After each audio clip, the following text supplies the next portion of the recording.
Hey, welcome back. This is Terry Jordan Adams of Sued by the Debt Collector. And what I wanted to talk to you about today was how to recession-proof your life. As you know, our economy right now is not looking too good.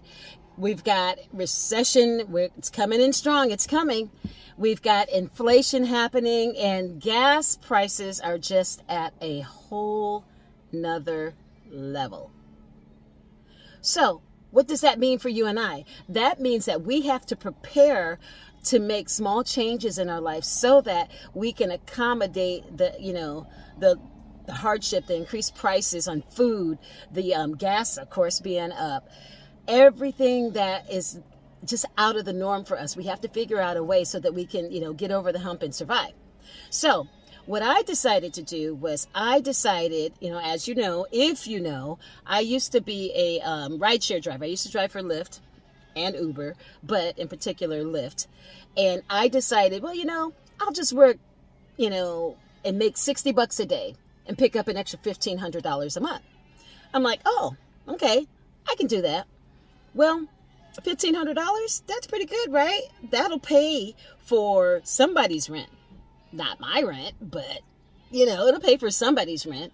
As you know, I'm here in crazy California, and it's there's a lot going on. So what I wanted to share with you is just think about different ways that you can just bring extra income in. I have a rule in my house that everybody and everything has a job, okay? So, for instance, of course, my husband works, right? And you know that I work. And I've picked up Lyft as an extra source of income. So that will help to, accommodate some of the expenses that we've got going on in our house and, the extra food costs and extra gas, right? And I have cars that I rent out.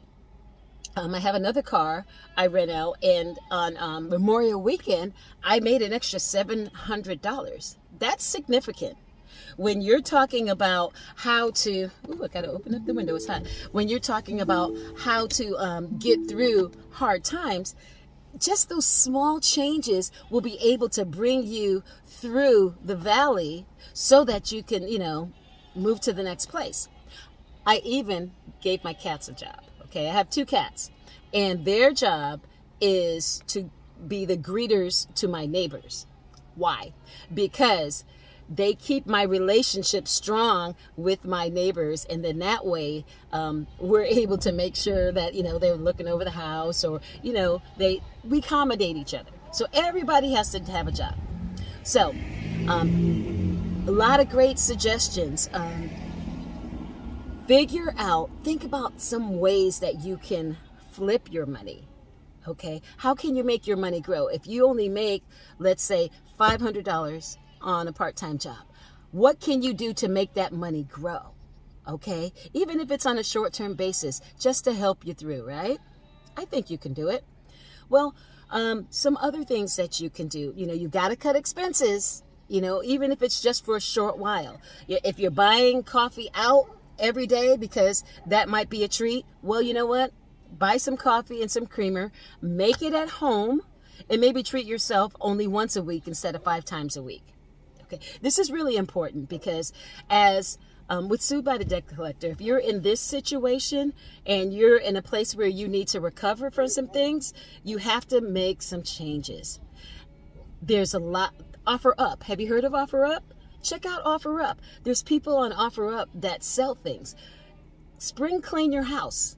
Figure out, what can I get rid of so that it will bring you extra income. Don't just accept the circumstances.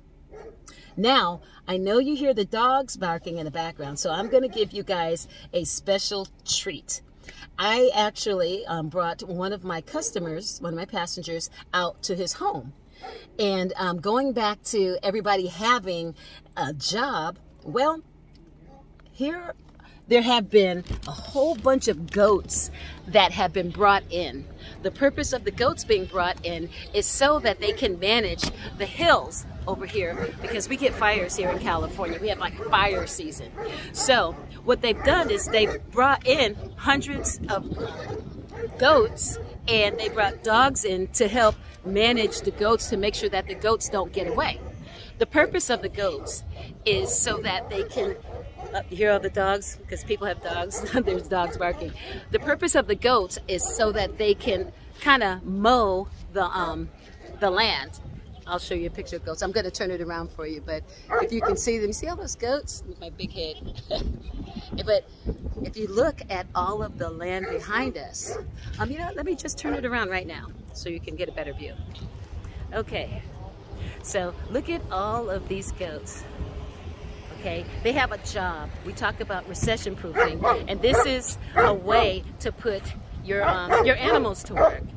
You see? All of these goats, their job is to take care of, look at all the land up there, you know, so that we can control the fires and stuff.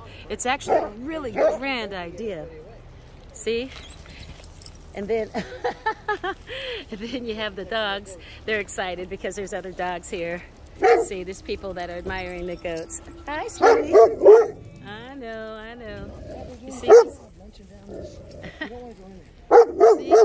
All the way up. All right, you're okay. You're okay. So I just kind of wanted to show you that you can put anything to work. And when you're in a time of hardship, you need to make sure you use that. Look at these goats. Hey, guys. Look at this. The dogs are a little bit excited. They kind of came out of nowhere because I think because other people brought their dogs, and so they got a little bit sad. Hi, baby. But the dogs are here to keep the goats in order so that none of them get away. There's actually hundreds of them. There's some up the hill. There's some that are not even down here. When I first got here, there was just a few. Okay. Anyway, so I just kind of wanted to talk to you about ways to recession-proof your life. You have to be able to pivot. Oh my gosh. I just wanted to talk to you about different ways to be able to recession-proof your life, because if you don't pivot, then you are going to fail. And believe it or not, you'll be grateful in the end for, you know, the small changes you've made and how much money you've been able to save. So I just wanted to talk about recession-proofing. Okay, guys, have a great day. See you in the next round.